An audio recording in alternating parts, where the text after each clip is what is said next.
Hello and welcome back to another video, and today I actually have an Infernity deck profile for you guys. This deck snowballs so much. It is literally a better Spiral, like Spiral when it was good. This deck is absolutely insane. I actually got the base of this list from Logan JYA. His Twitch will be in the description, so be sure to check him out. He's a sick streamer, does a bunch of giveaways, free tournaments, stuff like that. But after I got his list, I kind of like did my best to kind of upgrade it to my liking. And yeah, this is the result. And basically, be sure to like, comment, and subscribe. My name is Sparta King. I do daily content, free tournaments with prizing, streams, giveaways, and much, much more. So by subscribing, you are not only helping me out, but you are helping out yourself.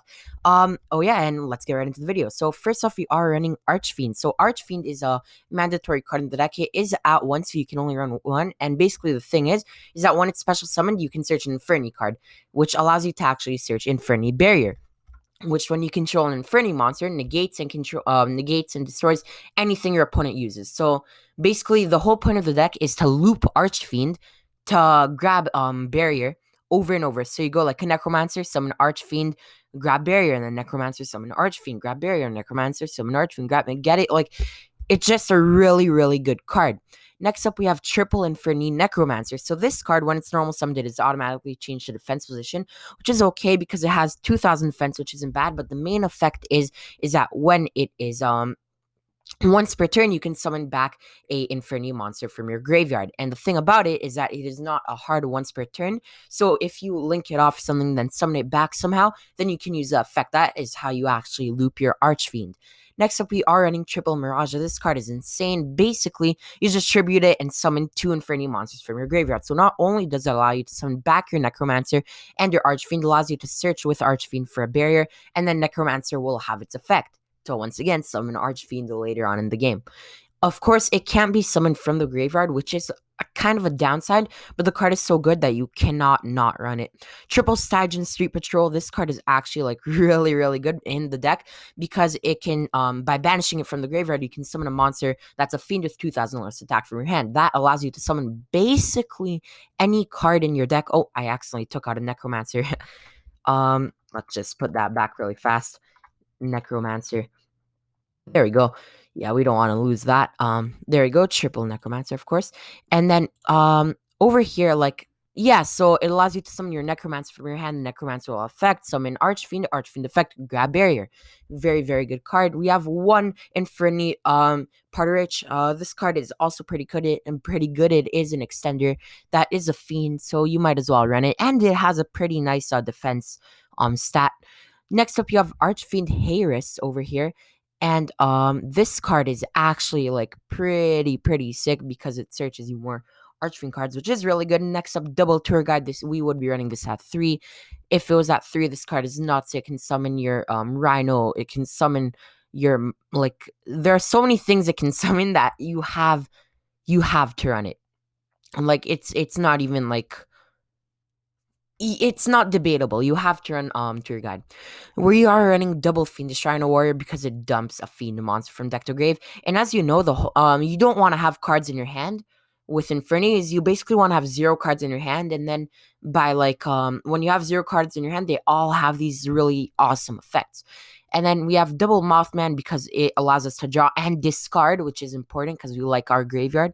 Jackalope because once again the dangers really work well in this deck. One Snake, and of course one Nessie to search your Mothman. Mothman is by far the best one in the deck, but 3 is just way too much because you will brick on it. Onto the spells, we are running one Infernity Launcher. This card is absolutely nuts. It starts up your plays. It's an opener. It's an extender. There's literally so much things going for this card that you have to run it once again. These are all of our power one-ofs now, by the way. Like, there are so many cards on the ban list in this deck that it's actually insane. Card Destruction, getting all of your Infinities into the graveyard and then drawing 5. Then you not only start with 5 cards in your hand, but you also start with a loaded graveyard, which is absolutely nuts. Foolish because once again, this deck loves its graveyard. We have one Monster Reborn because with all the cards in your graveyard, you do want to be able to summon back. And it is neat because they can trigger your Archfiend to grab barrier once again.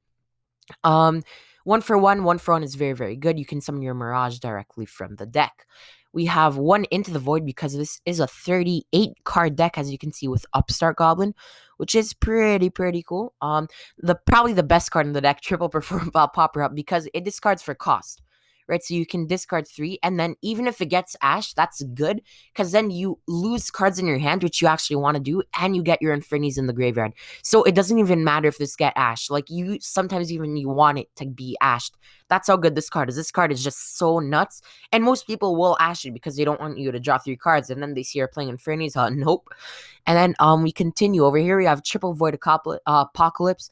It is basically like it's like Launcher. It's very important to the deck and allows you to start off your plays because you discard a card and then you get to send the Fiend as well, which is nuts because that's like so many pluses because you thin out your hand, you get like something into the graveyard, not to mention that you will be getting like to put anything you want in your graveyard, which is absolutely nuts.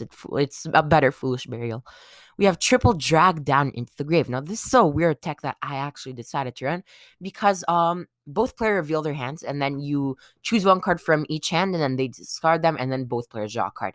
Now, what's so good about this card is not only you get information about what your opponent's playing, and you get to loop a card out, so you get to take out their Nibiru or something like that, but they also have to take out a card from your hand. And let's say you only have like Infernities or something that has like graveyard effect, then they are getting it into the graveyard no matter what. That way you will always get the effect. So this card is actually like really insane in the deck, whatever people say. I like this card in the deck. And finally, Triple Infernity Barrier. Negate and destroy literally anything your opponent does. And of course, Necromancer summons Archfiend. Archfiend grabs it. And then basically your ideal end board would be like the Trigate with like the 3 and Appaloosa for 4, Triple Infernity Barrier, and like an IP Masquerena to like make your opponent's turn. And not to mention that the Trigate has like the Appaloosa pointing at it along with a Phoenix and a Cerberus, which is just nuts. It's a better Spiral. I'm telling you. Like, sure, Spiral can end on Sleeper, but what will Sleeper do against a barrier? Like, yeah, nothing. Onto the extra deck, we have double Levier the Sea Dragon because you will actually be banishing. So, like, 2 level 3 monsters make Levier, summon back the banished monster. It's actually really useful, and 2 is the perfect ratio for this card. 1 Dugar's the Timeless because it doesn't matter if you skip your next main phase, you're going to end on an unbreakable board that's literally better than Adamantipator. So, when you go into battle phase, like, you're literally just going to OTK because your opponent is not going to have anything. Like, they are not gonna have anything because they just won't be able to play. Next up, we have 1 Access Code Talker because this card is such a nice card going second.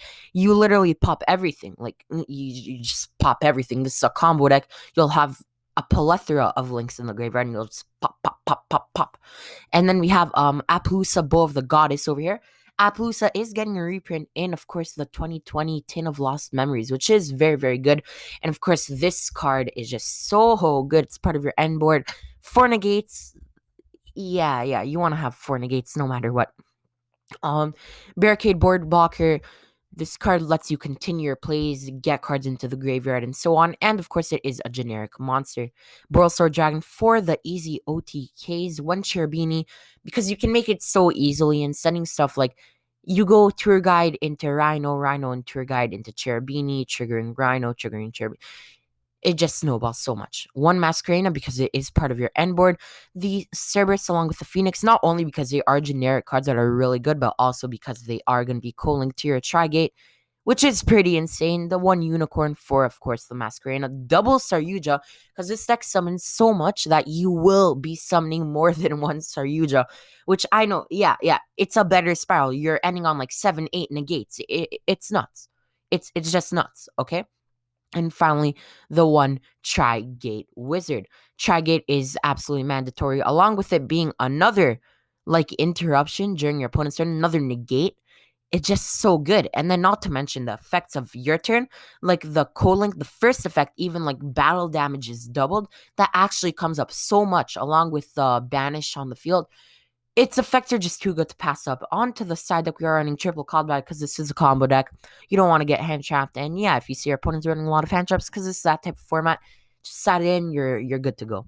Triple Cosmic for Eldlik, triple Lightning Storm if you are forced to go second, triple Judgment if you want to make like your 8 negates 11 negates, if you want to be like that, even though you won't have 6 spell and trap card zones. Like it would be 10 negates because of barrier takes up 3.